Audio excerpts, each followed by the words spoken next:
پھر دن ہوا پرانی رات کا، کرے سو شکر ہم خدا کی ذات کا، خدا کی ذات کا نیا پھر دن ہوا۔ آج کی آیت، خدا مغروروں کا مقابلہ کرتا ہے مگر فروتنوں کو توفیق بخشتا ہے۔ یعقوب 4 باب 6 آیت۔ عزیزو، اول تو ماضی کو درگزر کر کے بڑھ جانا ہی اچھا، پر کوئی ایسی بات جس کے یاد کر کے آپ کے لبوں پر مسکراہٹ بکھر جائے وہاں رکیے گا ضرور۔ بلا شبہ ایسی یادیں زندگی کی کتاب کے وہ دلچسپ اوراق ہیں جو ہر بار ہمارے لیے تازگی کا باعث بنتے ہیں۔ عزیزو، آج میں بھی بیٹھے یہی سوچ رہی تھی، چلو زندگی کی کتاب کے ورق گردانی کی جائے کہ شاید کوئی مسکراہٹ کا سبب مل جائے۔ اچانک ماضی کے دریچوں سے چند آوازیں سنائی دی۔ جی ہاں، یہ پہاڑ اور گلہری کے بیچ دلچسپ گفتگو تھی۔ پرائمری اسکول میں اردو کی کتاب سے لیا گیا شاعر مشرق علامہ اقبال کا سبق آموز تخیل کچھ یوں ہے کہ ایک گلہری اپنی دھن میں اچھل کود رہی تھی کہ پہاڑ کی نگاہ اس پر پڑی۔ نہ جانے من میں کیا سمایا، بولا، ارے او غریب جانور، ایسا کیا ہوا جو تیرے قدم زمین پر ٹکتے ہی نہیں؟ گلہری بولی، پہاڑ بھیا کیا ہوا؟ اب پہاڑ ذرا اکڑ کے بولا، اپنی اوقات تو دیکھو، میری شان کے سامنے تمہاری اوقات ہی کیا ہے؟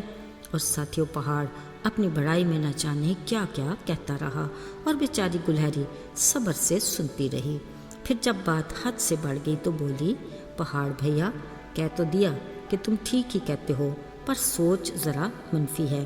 کبھی خیال آیا ہم دونوں کا خالق کون ہے؟ ایک ہی خدا ہے نا؟ اب مرضی اس خالق کی، کوئی چھوٹا اور کوئی بڑا، کوئی کیا ہے اور کوئی کیسا، اب اس کی حکمت کیا ہے یہی سمجھ سے باہر ہے۔ پہاڑ بھیا، مانا کہ تم اتنے اونچے بڑے ہو، واہ کیا کہنے تمہاری شان کے، پر ذرا ایک کام تو کرو، یہ چھالیاں ہی توڑ کر دکھا دو۔ یہ سنتے ہی پہاڑ گلہری سے آنکھ چرانے لگا۔ بھی گلہری بولی، کیوں نہیں ہو سکتا نا؟ ایک قدم تک تو اٹھانے کی سکت نہیں تم میں، پھر غرور کیسا؟ رہی میری بات، ہاں چھوٹی سہی اچھل کود تو کیا، اونچے بڑے درخت پر بھی چڑھ لیتی ہوں۔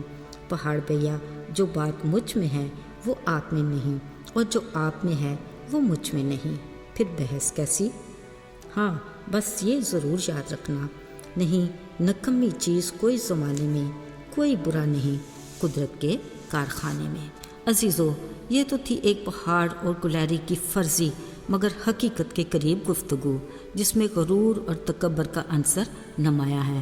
اس میں ابہام نہیں کہ ہماری ہر گفتگو کا محور بہرحال ہماری ذات میں نسب گویا خود پرستی کا بت ہوتا ہے، جو ہماری سوچ، خیال اور ہمارے الفاظ کو اپنے مدار کے تابع رکھتا ہے، جو وقت اور حالات کے تقاضے کو پورا کرتے ہوئے انداز گفتگو کو اپنا پابند بناتا ہے، اور اس کا اعلی کار زبان ہے۔ زبان کی ادائیگی ہی اصل میں انداز گفتگو ہے۔ یہ خواہ کسی بھی روپ میں ہو، ہمیں اپنی ذات کی نفی کسی بھی پل گوارا نہیں ہوتی۔ ہم اپنی چھوٹی اور معمولی صفات کا بھی فخریہ بیان کرتے ہیں، پر دوسرے کی جائز تعریف کرنے میں بھی ہماری ڈکشنری میں الفاظ ہی دھندلا جاتے ہیں، لہجے میں طنز کا ذائقہ نمایاں ہو جاتا ہے۔ یوں ہم اپنی منفی سوچ کے حصار میں دوسرے کو پابند کرنے کی ناکام کوشش کرتے ہیں۔ یعنی خوش فہمی کی انتہا دیکھیے، میں خوش تو سب خوش، میرا حق بھی سانجھا، باقی سب خیر۔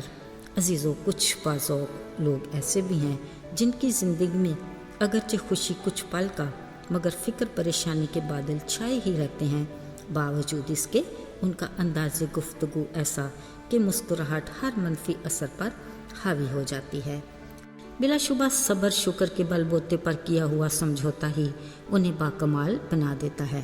سچ بات تو یہ ہے کہ ہمارے ہاں ہلکی پھلکی گفتگو کا رواج ہی کم ہے، یعنی مناسب الفاظ، دھیمے لہجے میں حال احوال پوچھنا، آپس میں دکھ سکھ بانٹنا، صلاح کاری میں ایک دوسرے کو موقع دینا، یا کبھی موسم کے بارے میں گپ شپ۔ عزیزو، اب کے آزما کر دیکھ لیجئے اپنا انداز گفتگو ہی تعلقات کو خوشگوار بناتا ہے جس کی ہمیں اشد ضرورت ہے، مگر بدقسمتی سے ہمیں ایسی گفتگو پسند آتی ہے جس کا محور بس میری ذات ہو، جو میرے من کو بھائے اور میرے ہی مزاج سے نسبت رکھے، یعنی اپنی امارت کا تذکرہ اور اپنی صفات کے قصیدے، اور ہاں، غریب کی بے بسی کا تمسخر اڑانے کا کوئی بھی موقع ہاتھ سے جانے نہ پائے۔ عزیزو، وقت کس قدر قیمتی ہے، بے مقصد گفتگو میں اس کے ضیاع کا ذرا افسوس بھی نہیں ہوتا۔ افسوس کا مقام تو یہ ہے کہ چھوٹی عقل والی گلہری جانتی ہے کہ نظام کائنات میں ہر شے خالق کی قدرت کا شاہکار ہے، کوئی چھوٹا کوئی بڑا، اسی میں اس کی حکمت ہے، اور ایک ہم باشعور انسان ہیں کہ نہیں جانتے کہ زمین کا ذرہ ہو یا فلک کا تارہ، ہر ایک کی اپنی اہمیت، حیثیت، مقصد اور مقام ہے، کسی کو بھی دوسرے پر فوقیت نہیں، یہی اس کی حکمت ہے، مگر ہم اپنی ذات سے جڑی ہر صلاحیت اور صفت کو اپنا ہی کمال سمجھتے ہیں، جس کا دبنگ اظہار ہماری گفتگو میں نمایاں ہے۔ ہمارا یہی انداز گفتگو بادشاہ اور فقیر کے مقام میں تبدیلی کا باعث ہے۔ ہمارے ہی الفاظ ایسی کاری ضرب لگاتے ہیں جو تلوار کے زخم سے بھی گہرے بن جاتے ہیں۔ عزیزو، ہماری ان تمام خطاؤں کے باوجود خالق خدا جس نے ہمیں اپنی صورت اور شبیہ پر بنایا، نہایت محبت اور نرمی سے ہمیں آگاہ کرتا ہے کہ اس کی نگاہ میں کامل وہ ہے جو باتوں میں خطا نہ کرے۔ کلام کی کثرت خطا سے خالی نہیں، لیکن ہونٹوں کو قابو میں رکھنے والا ہی دانا ہے۔ خدا کی حکمت سے معمور سلیمان بادشاہ کا زرعی قول یہ کہ نرم زبان ہڈی کو توڑ ڈالتی ہے۔ یاد رہے، گفتگو کے لیے انسان منہ تو اپنا ہی کھولتا ہے، مگر بولتی تربیت ہے، اور جو تربیت خدا کے کلام مقدس کے مطابق ہوگی، وہ گفتگو اس کے فرمان کے مطابق ایسی نمکین ہوگی جو دوسروں کے لیے ترقی کا باعث ہوگی۔ آئیے دعا کریں۔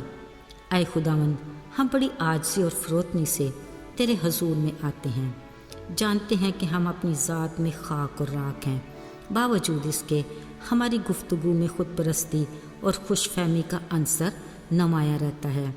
آج اپنے نام کی قوت سے ہماری زندگی میں سے ان بتوں کو توڑ دے، اور اپنے بڑے فضل سے ہمیں اپنے حضور فروتنی سے چلنا سکھا۔ یسوع کے مبارک نام میں آمین۔